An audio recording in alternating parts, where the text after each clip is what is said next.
and then trading from the downside back into the middle, right? Let me compress this just a drop. Bring this down. There we go. And we essentially got a slow, choppy grind up, which is basically what balance is. It becomes very, very difficult to trade. So if you look, right, we have significant gap. And so let's go over what the test is to determine, first of all, what kind of strength we have, right? First of all, we look, do we get gap fill? And if we don't get gap fill, do we get half gap, which is right here? Excuse me, more about right here. So we got neither one of those. That was the first sign that we had the possibility of a strong market. Okay, so next thing that we're looking at is generally every morning, I put in here, we're looking for 3 strong candles, right? Well, the first candle was so strong, right? Look at what the average 5-minute bar is, and look at the size of this 5-minute bar. It's 7 points. It's a significantly powerful bar straight up, right? Now, I took this short nonetheless, right? When we got into this zone, I was looking for a minimum of a 6 to 7 point stretch, and that's exactly what we had, preferably 7 or 8 given the last couple of days, right? So that put me right about here in terms of shorts. I forget now where I shorted, but I know it was somewhere between the front and the very back of this zone. I believe it was 56 3/4, but I could be way off on that. So looking at that, if I'm taking a short here, first of all, the clock's ticking, right?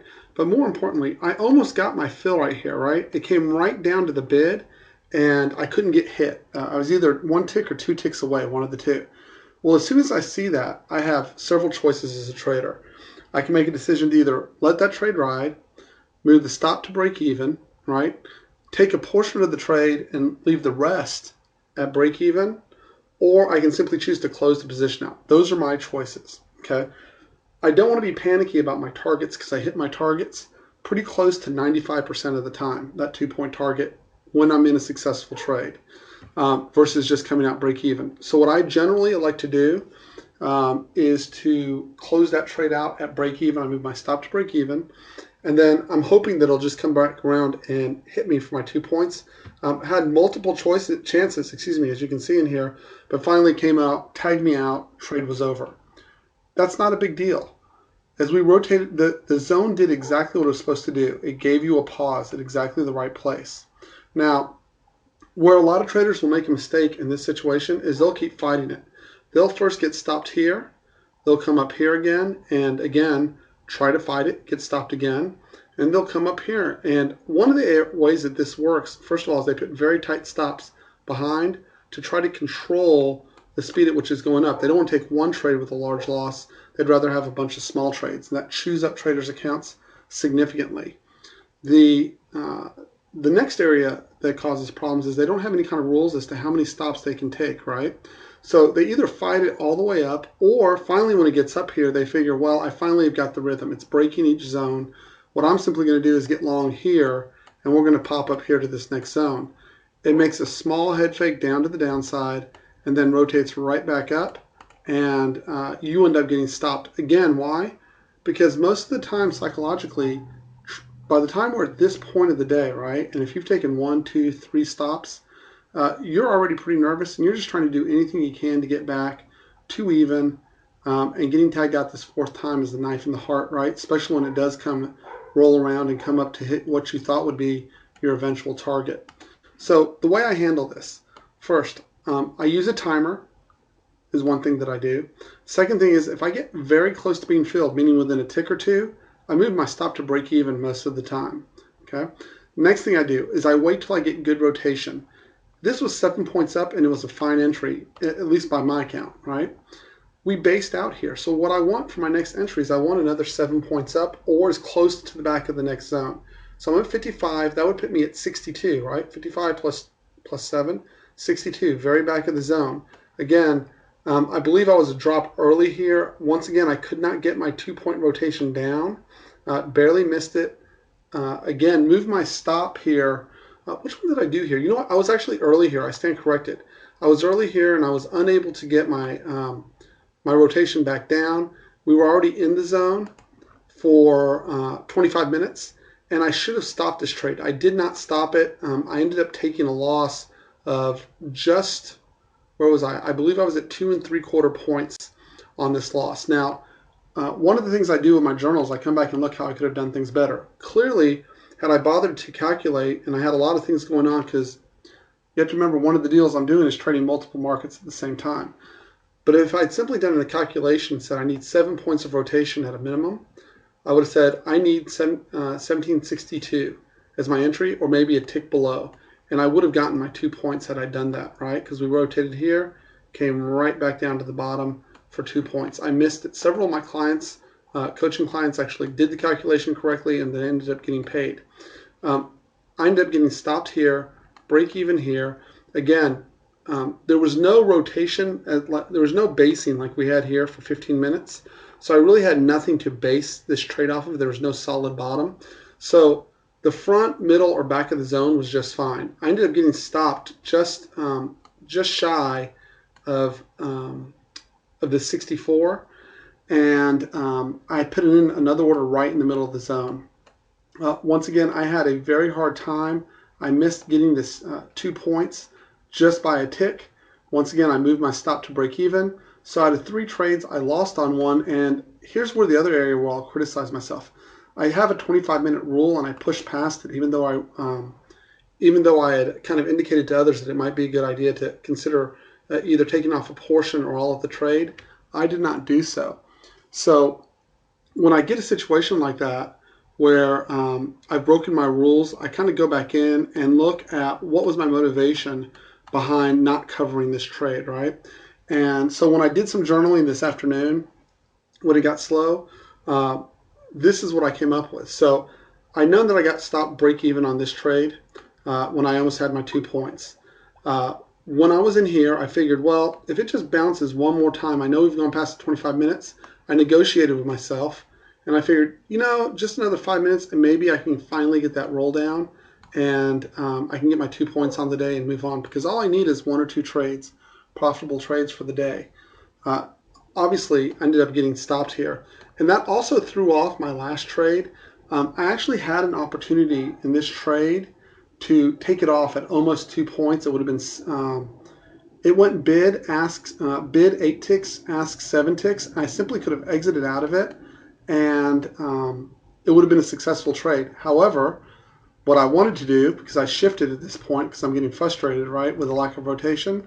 Not frustrated as in throwing things, just I'm pushing just slightly harder than I should have. So I elect instead to bring my stop down to break even though at this point I'm clear, right? We're an hour into the day, and there is simply no rotation lower in any of this, okay? When you're getting 2-point rotations, that's the hallmark of a trend day up, and they're very difficult to fight. Also, the other thing that is a little frustrating is usually on a trend day up by between 9:15 and 9:30, I will get a 0-tick entry. I got that 0-tick entry, and for whether I was talking to one of my coaching clients or was doing in another trade, I don't know what happened, but I missed this entry, and this is usually a fantastic long to the upside. So I look at, and this trade, by the way, this 0-tick trade is the only trade I have in my book that allows me, A, to take a trade at the bottom of a resistance zone, and secondly, and importantly, right, lets me catch the trade on the side of the trend. Now, where's the downside? Where's the downside to this thinking, right? Well, if I'm wrong, right, the first thing that there's a problem with that trade, or the mental difficulty is, I'm taking a long into the bottom of a zone where 9 out of 10 times when we get to a zone like this, we're going to have trade action like this back to the downside. First problem. Secondly, can I adjust successfully as a trader, right, to taking this one trade when it comes up every once in a while and not goofing it the rest of the time and trying to replicate it later, or trying to force it when I think it's a trend day when it's actually not, right? Because it'd be convenient for a scenario I might have in my head. So let me see if I can think through the rest of the day. So basically, my entire objective, okay, this came up several times today. My trading style is a counter trend trading style. It works for me, and it works in most markets. Probably 90, maybe even 95% of the time, meaning out of the total trading days. There's, even when we have trend days down, like we had a couple of days ago, I was able to catch each rotation up almost, I think, at every zone. even though at the end of the day we closed near the lows and it was a true trend day down, right? So in this particular case, we simply didn't get rotations. The next part that I was asked about was, well, what about, I was asked later in the day, do I think it's a short now, or do I think this is a long here, which was an excellent question. Technically, on the most basic rules, I expect a rotation at each and every zone, regardless of the size of rotation. However, in order to increase my odds of the number of winning trades that I get, I put a filter on it, and that filter is the size of the rotation. The more stretched, if you will, if you'll view it like a rubber band, the more stretched the market gets, right? In ES in particular, it tends to snap back, right? So if we get it stretched, and that's both on a daily and on an intra-day basis, right? So 4.25 to 4.75 is the normal stretch on ES. By looking for a minimum of 6 points, or even more so, going to a rotation of 7 or 8 points, I really get that rubber band stretched, and it's much easier to get that snap back. And if all I'm looking for is 2 points out of that 4.75, life becomes very easy for me. It does two things for me. First, it gives me great trade location. It lets me put on a lot of leverage with confidence, which is key. You got to remember, I'm not trading just one contract and trying to capture 10 points. I don't care about that. What I care about is being able to put on a lot of size at a very pinpointed location and capture that profit and get that risk off the table as quickly as possible. And the difference in strategy is the guy who's constantly trying to make all his money trading a 1 or 2 lot, or even if you have $100,000, right? Or hell, $1 million, right? If you got a guy with but let's keep it small in terms of conversation, right? You got a guy with $10,000. He's trading one contract, and he is trying to capture all his money by these large moves. These large moves are generally hard to capture. Not only that, but in order to be able to capture them, if you're looking for a 10-point move, you have to have a reasonable stop. So you net, let's say he caught this move up.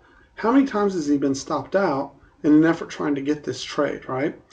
Whereas on my side of the ledger, right, if we could have opened here, right, traded up here, come in here for a nice rotation down, right, where I have relatively little risk in taking the long, and then I exit anywhere from half to 3/4 of my trade right here, and then I let the rest ride, and we end up with the same trend day up, I end up bagging huge points, right, first of all, and I have it on very large size, because even if I've cut half my trade, I'm probably trading 2 to 3 times what this guy's able to trade with one lot, but he could never bear the risk.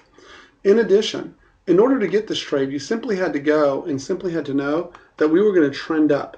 But if you look the majority of your days, if you tried to say, okay, and you can look anywhere this week, because this would have smoked you all week long. Anywhere this week, if you had simply tried to, I see what the problem is, excuse me. If you had tried to buy the open for moves to the long side, including yesterday, right, you got severely smoked to the downside. So my question is always the same for guys who rue not being able to capture or get long at this, which is this. How did you know to get long here, right, in a way that can be replicated day in, day out without smoking you every other time? And then, by that same token, know not to get long right in here, okay? And if you're going to say, well, it was a gap up, right? Go back and look in history. There's plenty of gap ups where we gap, we give a little push higher, then we come in for the gap fill, right? So what my experience has been in 20 years in this business is that the opening trade, simply guessing the direction, which is essentially what someone would have to do in this area, ends up netting you, if you're really, really good, being correct 50% of the time. There's nothing wrong with that, but most traders are not even right that often, right? The next question becomes, what's your money management? If you're going to buy here, you know, we could have simply come in for half gap or full gap, and done this and then taken off, or come in even to here and then take off. How much heat were you willing to take for back into half gap and gap fill? Because the majority of days, right, we come in at least for half gap, if not full gap, right? So those are questions that need to be answered prior to taking the trade. The next area that I want to cover, and this is more from a coaching standpoint, right, is that traders put themselves in a box. I know ahead of time that I'm going to miss the majority of trend days, and I do not care. It makes not one iota difference on my bottom line. But if you have a trader who tries to do this perfectly, right, and capture every open drive up, grab it and take it to the long side, right, or ruse missing this particular move. And then the next day he comes in and says, I'm not going to do that. I'm not going to miss that again. I'm going to capture it, right? And then we open, let's say tomorrow we open flat, and then we come straight in, right? And he gets long and he's going to go, oh, I knew it. I'm always a step behind. I knew I should have gone short. And the reason that a trader falls into this trap is because he actually has no edge that he's trying to execute, and he has no set entry that he takes each and every time.